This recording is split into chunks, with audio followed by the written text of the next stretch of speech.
Hello everyone, this is Mrs. G's Story Time, and we are reading Treasures of the Snow by Patricia St. John with permission of Moody Publishing Company.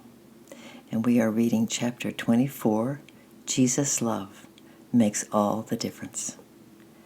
A few hours later, Annette sat in a big wooden rocking chair, smiling at Lucien, who was sitting up in bed. He was still rather pale and tired, but otherwise well and happy. "Tell me all about it," urged Annette, her eyes big with admiration and astonishment. "Everyone says it was so brave of you. Tell me right from the beginning, Lucien, and what it was like on top of the mountain." It was nice to be called brave, and Lucien would have liked to make a good story of it, but somehow it all seemed very far away and difficult to talk about, almost as if it had been a dream. "Well," he began, "I went up to the old man first and asked him for some money. And then I got my skis on the way down and skied down the valley and climbed through the woods across the river. And then I went down the other side." "Of course you did," interrupted Annette impatiently, "or you never had gotten there. But tell me about it properly, Lucien. What did you feel? Did you have any adventures? Were you frightened? Did you nearly die? What was it like on the top?" Lucien was silent for a few moments. All afternoon he'd been wondering whether there would be a chance to tell Annette, but now the chance was here and he didn't know how to begin. "Yes," he said at last rather slowly, "I was very frightened a little way before the top. I nearly came back, Annette. Do you remember telling me how you used to hate me so much and how you asked Jesus into your heart and he made you like me instead?" "Yes," replied Annette eagerly. "Of course I remember. Why, Lucien?" Because, went on Lucien shyly, "something like that happened to me when I was feeling so frightened.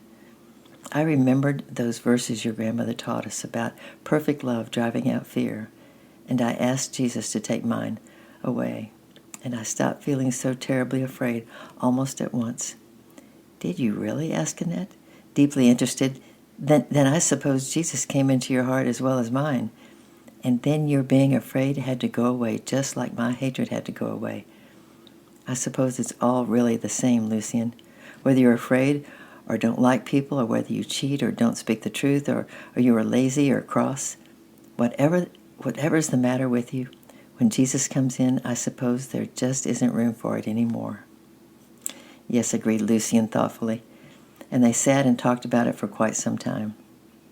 It was not until Annette was walking home across the snow that she fully realized that this was her last evening at home for a long time, and it suddenly made her feel very sad. She ran home quickly. Papa was still over in the cattle shed, but Grandmother was sitting sewing a button on Annette's clean pinafore dress. Their clothes neatly folded and mended and were tied in 2 bundles on the table, all ready for morning.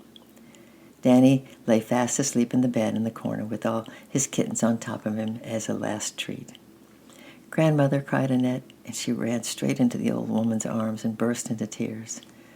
Grandmother let her cry for a little, and then she pulled up the stool, and Annette sat down and leaned against Grandmother's knees while the old lady talked. She talked about the home Annette was going to, and the work she would have to do, and how good it would be to see Danny made well. She talked so bravely that Annette never knew that deep down in her heart Grandmother was saying to herself, "What shall I do tomorrow night, and all the nights after, when the stool at my feet is empty, and there's no sleeping little boy in the bed in the corner?" Then, because it was getting late and they must be up early, Annette fetched the old Bible down from the shelf, as she always did at bedtime, and read aloud to Grandmother. "We'll read 1 Corinthians chapter 13 tonight," said Grandmother as Annette rested the big Bible on her knees.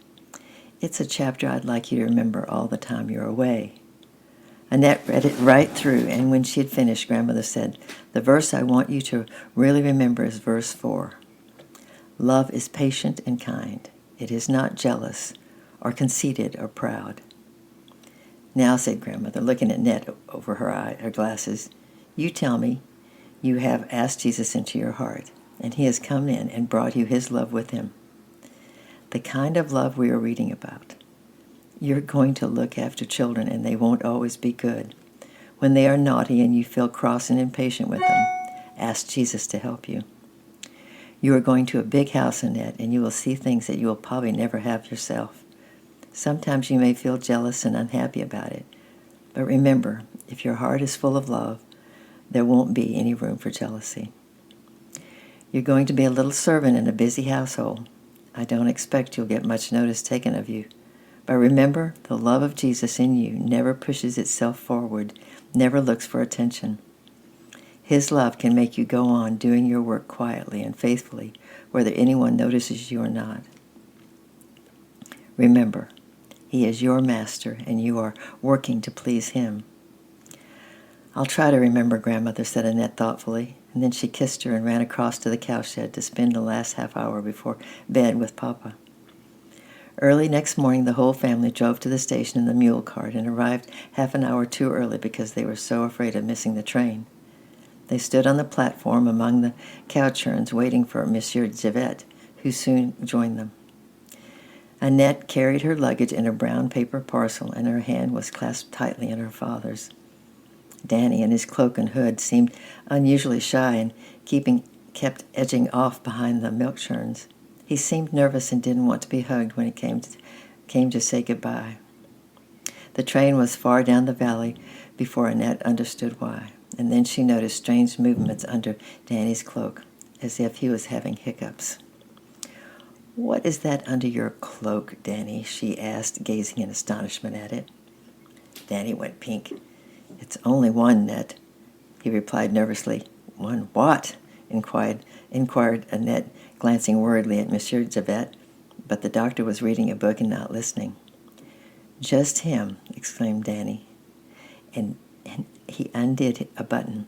The face and whiskers of a white kitten appeared in a gap for a moment, and then pulled back inside. "Danny!" cried Annette, horrified. "You're a very, very naughty boy. You know Grandmother said you couldn't have kittens in the hospital. I don't know what we shall do with you."